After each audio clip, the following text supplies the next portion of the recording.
Welcome to SAASholes. We are revenue ops with an edge. With decades of making interesting decisions, Jamie, Jason, Marcus, and Pete are dedicated to helping aspiring sales leaders accelerate revenues with our no BS approach to sales leadership strategies and tactics. Our show is supported by viewers and listeners just like you on patreon.com/SAASholes. Brent Keltner's Winalytics Revenue Acceleration Playbook Masterclass. In only 8 weeks, help your sales and go-to-market teams start to build the mindset and skills needed to succeed in the new buyer environment. Weeks 1 to 3, read the book and learn a new approach through 20 successful company stories. Week 4, all go-to-market team kick off and receive self-reflection questions and mindset self-assessment. Weeks 5 to 7, collaborative sessions with prospecting, sales, and customer success on the shared journey to a new mindset. Week 8, all go-to-market team presentation and discussion. Winalytics, build the revenue organization you want. Request a free 60-minute growth consultation at winalytics.com. Ask for Brent and say Big Pete sent you. Well, I mean, we've been talking about GPT for the last couple months now. I don't think we talk about GPT. No, what I'm saying is anything new happened in it. Anybody in RevOps using it yet? I'm using it in real estate. I guess what the question I'm asking is with contracts. All right, so here's a couple things that are going on with us, right? And I'll talk from a People AI perspective. Yeah. But one of the things we're doing in People AI is one, we're the only company out there have all the patents that work on automating and capturing all the go-to-market data a company has. Right? And you've heard me say in the past that ChatGPT and all these chat bots and all are only as powerful as the data that's underlining it, right? The problem is we capture so much data, and back to our previous employers' days, we captured so much data that it's hard to understand what to do with that data if you didn't have like a matrix type of employee. I was kind of the matrix employee at Career Builder, where it would be like, here's all the data, tell me the story, right? So blah, blah, blah. Yeah. And that's, that's very I'm valuable in that way because I'm able to sort of understand like I would say what I bring to the table is I can look at big sets of data and then figure out the story that it tells and be able to communicate it to the business, right? How are you figuring that out? That's just sort of what I've noticed is that when I go into meetings, I see things that I think make sense. I call it out, and then I realize that I'm calling out something that I think is obvious that other people are like, how'd you get there? Yeah. Right. Well, that's sort of my secret sauce. A lot of it comes with experience. I right? know. I'm trying to get you to quantify what that is. Is it pattern recognition? I think it's experience and past recognition that allows me to sort of say, I've run a sales team. I've been head of product. I've been head of data. I've been head of integration, finance background, accounting, deals, M&A. That allows me to pull in a really diverse experience and be able to see things clearly. Plus, our former CEO, that guy was amazing at recognizing patterns that no one else saw and be able to tell the story right away. Bob, he was amazing at it. And so you would have to go into a meeting trying to figure out what is he going to see that I didn't see. And so because I worked for him, I got sort of trained in that mindset. But where I'm getting at, Pete, is data is most important. There's not a ton of, you can't ask a 25-year-old to pull the matrix off. But where ChatGPT is coming into play is with the CSV uploader and things of that nature. ChatGPT, instead of you just producing a dashboard anymore and saying, here's a dashboard, go look at all of these things and figure out the story. Now, dashboards are secondary. What's going to happen is You're going to upload all the dashboard data. You're going to upload all the data, and ChatGPT is going to say, here's what you should be looking at, and provide breadcrumbs. And we've talked about that, but the next thing that I want to look at is like contracts. Isn't that the number one thing that holds deals up is legal? Yeah, but you're never going to get around that. I don't think you'll ever get around that with ChatGPT. Hold on. The reason I bring it up is, okay, I'm renting out a townhome. Okay, I'm worried about college kids renting it. So I say, you know what? Here's my standard lease. So I copy and paste it. I put it in GPT, and I say I would like to have some noise penalties if the police are called at $300 event. Please put that in there. That's what I'm worried about. I'm worried about noise. So when you're doing a contract, legal's worried about what? You shouldn't wait 2 weeks for legal to look at it. You should say what are you worried about and then put it in, and then get legal to review it once it's done. No? Yes. Yes. Once again, you'd have to have your legal. It's not legal is never black and white. I always say legal's an area of gray, because people have different lawyers and different internal legal people have different perceptions on how to manage a law. So the law might say, the law might be, if you run this far, you're out of bounds. One lawyer might say, I want to make sure we're nowhere close to running near the out of bounds line. So my out of bounds is 5 yards inside the out of bounds line, where somebody might say, refs aren't going to call a foul until you're 2 yards outside. So let's make it 2 yards outside. All right. We've been in this business a long time. What gets redlined on contracts that everybody gets in a huff about? Like, what gets changed? Payment terms. Payment terms, outs. A lot of it's outs. It's I want a 1 year out. I want a 2 year out. I want a penalty if you don't do this. My paper, your paper. Where are you going to get? Where are we going to litigate if there's a litigation problem? Collection terms, payment penalties. But then there's also some language. It's around the data. Right? Ownership of the data, how you touch the data, and that's where it becomes more and more of a problem in an opinion, right? And so some people might be like, no, you can't do this, and some people might go right ahead, like, I'm fine with you touching all of our data, right? And some might be, we had one company that paid multi-hundreds of thousands of dollars, paid us that, right? Their legal team said, okay. And then when we started implementing it, multiple times over said, no, yes, no, yes, no, yes.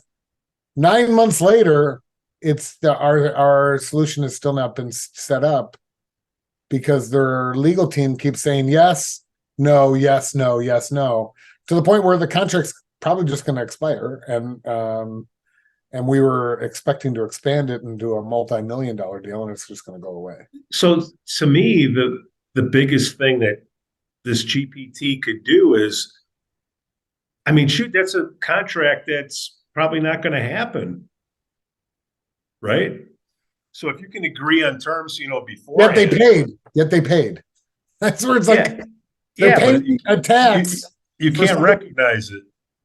Yeah, it's not on. Well, we can recognize it. It's not on us. It's on them. You can't recognize it because no product's been given. Yes and no, but we could recognize it as well. The contract expires, and when the contract expires and we're paid in full, we're not giving them a refund because of their stuff. We would give them a refund if it was on us. Okay. So there's nothing in the paperwork that says that nothing was handed over. So this thing could. We handed them over the keys. They decided not to implement. So we've handed them the product. We've been on every weekly implementation call. we jump through hoops and they say, yes, we're good to go. And then when we start doing it, someone else comes in over the top. Another lawyer comes in over the top and says, I'm not comfortable with this. And then we pause it. And that's what I think. Lawyers are holding this crap up. We should know this stuff beforehand. Whoever is it a chief was it legal Information counsel? officer and chief security officer. Okay. A CIO and CISO. And they do. And then here's the thing. Here's a real world experience. That was all vetted. InfoSec, all of that was vetted before they signed. This was a change of opinion after they signed. And multiple hoops were jumped through, and they would agree to it, and then they would disagree with it 2 weeks later. Is this an outlier? It is an outlier. All right, let's talk about general stuff where stuff like this happens all the time. Data. I got to send it over to legal. So there should be like our legal AI talking to the other person's legal AI, and it should be hammered out pretty quick. Well, so what you're saying there, Pete, is a good example of there's a backlog in legal always, especially at the end of a quarter. Yep. Why? Because if you don't get a contract in queue by this time, they're not going to have the bandwidth to look at it. And then I always feel like there's no prioritization on that stuff, meaning that it's FIFO, first come, first serve.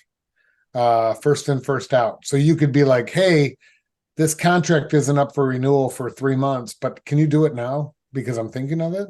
And yet there's another one that's, hey, we need this deal in the next 2 weeks. Too late. The backlog's already full. Right.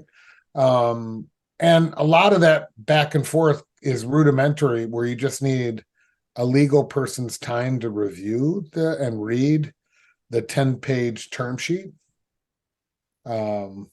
Could you use ChatGPT to be the first line of defense and queue up things? Yeah, I think so. Yeah, because you're going to tell it, hey, this is what we're looking out for in priority.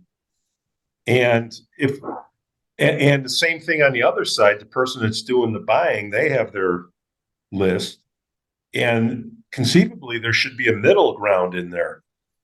Mm-hmm. Right? So I think we got to find one of our old law buddies to come on and see how this would work. But really, where I think ChatGPT is going to go is it's going to give breadcrumbs.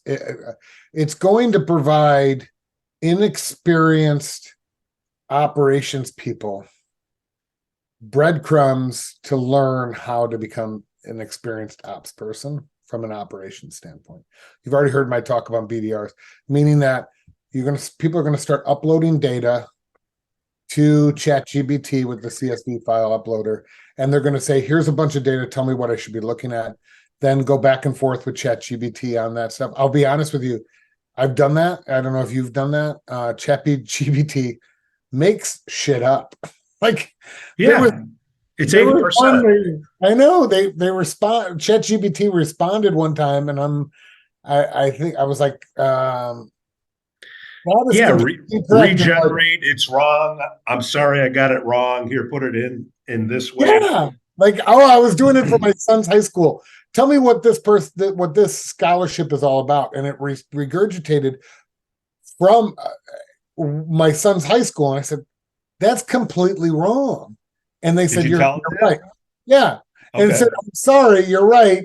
Here's what and I'm like, why did that first response, was it a lie? Because I knew there was a stipulation involved with the scholarship that wasn't called out. And then when I called it a lie, it called out the stipulation. I said, yeah, exactly. That's what I thought it was. Right. So it's not there yet. Big surprise. Okay. But we're trying to get ready for this. Still kind of baffled at why that happened. It's 11% of the internet, or whatever the number is. So that was the other 89%. So let's just talk about like Deal Desk. Deal Desk, is that still a thing? That is. Okay. And it's under RevOps, or where is it? I have seen it more under finance and legal. Okay. And basically they want to make sure the terms are right. We're not giving anything. It's not a fake deal. there's two problems that happen with Deal Desk. One, if you let the inmates run the asylum, meaning you had no Deal Desk and no control, and then I need to look at everything because we need to bring some sort of semblance to what's going on. Because one client paying $10,000 and another client paying $100,000 for the exact same amount of product happens when you have no control, and it's all about top line revenue growth. You and I experienced that at a previous. Well, it becomes subjective in how bad you want to lower your rates when you need the revenue to come in, right? Yeah, and then it also just realized there's a lack of discipline. I mean, I had a rep one time; they were charging 3x the rate card because no one knew what the rate card was, and I was like, "This is great, but by the way, they're not getting 3x the value; they're getting half the value of everyone else." Right. They're going to find this out. We need to stay in the game, and we need to go back to them and give them a price cut based on the value that they're getting, so that we have a long-term relationship rather than someone coming in saying, "You're paying what for what?" and removing it. And that rep said, "You don't know what you're talking about, and we're going to renew it at the normal." We did. 3 months later, they canceled the entire contract. That person left, and I was like, I wish he was still here because I knew this was going to happen. You have a standard contract, right? Mm-hmm. Okay. So you drop that in, and do you know what the most common occurrences arise when a deal gets stuck from legal? Like, what's the number one thing? It's payment data terms. I think it's data and opt-out clauses. Okay. So what, like, let's just say it gets held up. Who budges? You, the seller, or the buyer? You know what I mean? It's like if it's I know being held up. I don't think there's a clear winner on that. I think there's a couple things that always just is the dirty part of business. If they know it's your end of quarter, Yeah. the client tends to try to stick it to you. Yep. Right? And be like, I don't care, you're gonna budge. And it's a game of chicken. But for the most part, if you're dealing with a person not trying to take advantage of your situation in the end of quarter stuff, it's usually a decent compromise that goes back and forth. Hey, I'll give you this if you give me that. The only negative part usually is comp plans, right? Like, hey, if you sold a 3-year deal with a 1-year out with an out clause after 1 year, guess what it is? It's a 1-year deal until that out clause expires, right? Like, right. So reps are incentivized to sell the 3-year deal because they don't get paid on a 3-year potential deal. I again, getting back to real estate, take something, go get a generic, whatever state you're in, lease, pop it in, and put in what you're worried about, what you're concerned about, how you want it to be customized to you. Put it back in there. Customer or the person that's renting says, well, I'm concerned about that. What are the 3 options to pick from to adjust to make a deal happen? I think that could get things done a lot quicker than 9 months, Carney. I think it could.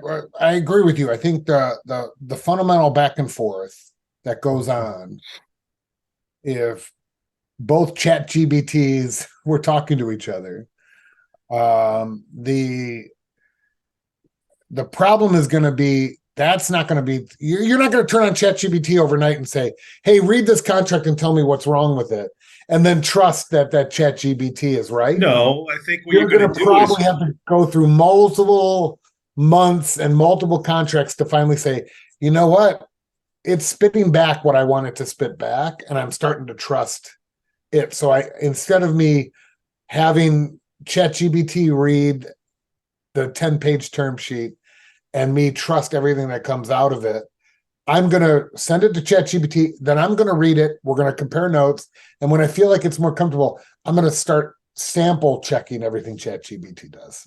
But the buyer's doing the same thing. right? Don't you think it'll settle out? It just seems so inefficient of all these things that seem to be pretty common that occur over 3 or 4. And the only time a human comes into play is to override it. Yeah, that's And what it I'm should be saying. a sea level or whatever, right? Yeah, I think when it I think there are two things. One,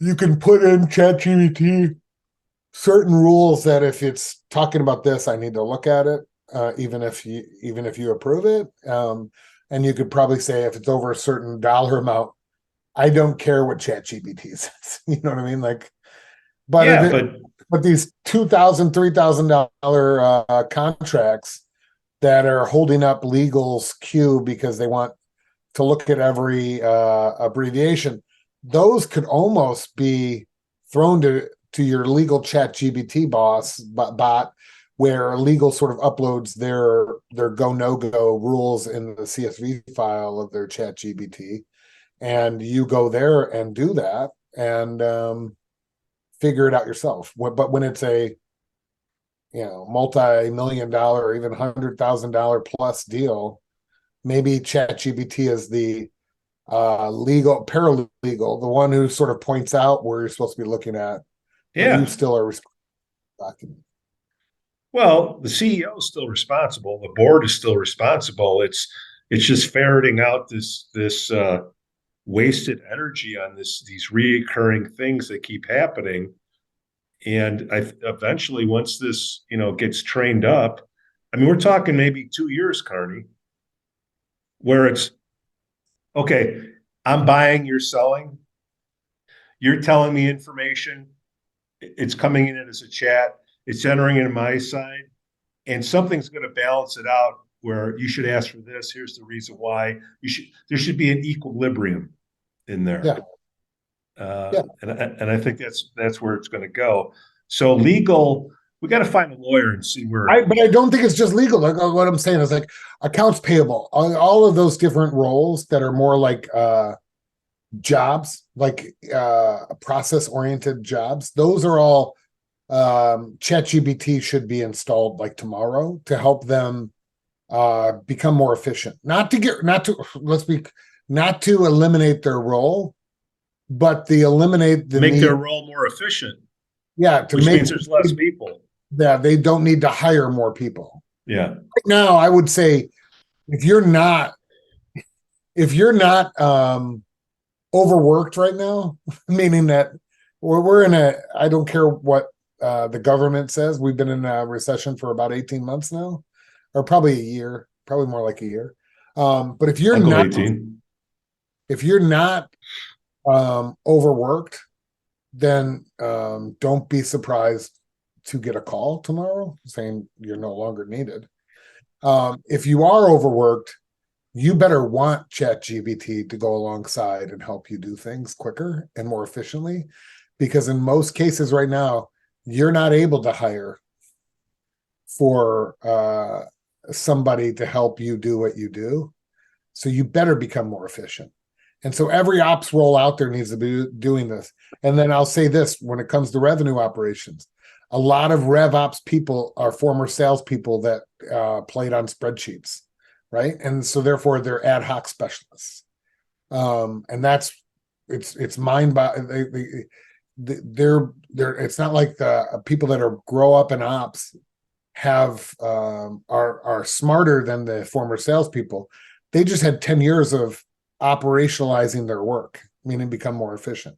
I think ChatGPT's next iteration in terms of RevOps is it gets installed as a way to help that sales ops, that marketing ops person stop being an ad hoc specialist and start giving them breadcrumbs of where to look for future revenue, for inefficiencies in your process, for ways to relook at your company and identify how you can improve rep productivity, how you can improve sales capacity, how you can automate certain components that other companies are using, and how you could just be better at doing your job with less. And I think the only way you can do that is by leaning in on ChatGPT right now, knowing that it's inefficient, but it'll give you some breadcrumbs. Well, your company looks at data that comes in to point out inefficiencies. So why hasn't a deal closed yet? Or what? Why isn't this revenue coming in? Okay, so that's what we're installing in our right. What I'm saying is, okay, here's the line. Now the deal is closed. The revenue isn't recognized. Why? It's not up and live. It's not going. Like what is? And by the way, our product doesn't just do it for sales. It's the whole go-to-market team. So your implementation team, your integration team, your product delivery team, that gets installed. We do the entire go-to-market approach. That's exactly what I mean is like, hey, now how do you get it across the finish line? How do you get it installed? How do you understand risk? Who's communicating with who? Are you communicating with the right people? You have lost your champion who bought it in the past. Who do you think is the new champion? We're leaning in on ChatGPT to have, instead of a dashboard that tells you, which we do have great dashboards out there that'll tell you this stuff, but instead of trying to coach people into this is what you're supposed, these values you're supposed to look at, we're going to have a ChatGPT that basically says, hey, by the way, go look over here. You need to identify this as a warning. Carney, I appreciate the commercial again, but it's the rep's influence. The rep closed it. It's sitting in field desk. What are the top 3 things that are happening that's slowing it down from being implemented? Legal, technology, right? Turnover, right? So would you say those 3 things are 80% of what's holding revenue recognition? Bringing in a deal, legal. No, the deal is brought in. What I'm saying is it's been signed now, but it hasn't been implemented. If it's not implemented, you can't recognize the revenue, right? Yeah, those are the 3. I would say bringing in a deal is also the legal, turnover, and just the unsurety of the marketplace. Well, if there's no unsurety in the marketplace, they already signed. So there's usually something in the play that legal caught something, technology caught something on the implementation, a customization or something, right? And hopefully that stuff is caught up before it gets that far. There's a 4th thing is sandbagging, putting off deals to the next quarter, right? Deals never get closed lost. They only push until you forget about it. Or until you need the money. Hopefully they're not fake deals. All right, Carney. Our show is supported by viewers and listeners just like you on patreon.com/SAASholes. Brent Keltner's Winalytics Revenue Acceleration Playbook Masterclass. In only 8 weeks, help your sales and go-to-market teams start to build the mindset and skills needed to succeed in the new buyer environment. Weeks 1 to 3, read the book and learn a new approach through 20 successful company stories. Week 4, all go-to-market team kickoff and receive self-reflection questions and mindset self-assessment. Weeks 5 to 7, collaborative sessions with prospecting, sales, and customer success on the shared journey to a new mindset. Week 8, all go-to-market team presentation and discussion. Winalytics, build the revenue organization you want. Request a free 60-minute growth consultation at winalytics.com. Ask for Brent and say Big Pete sent you.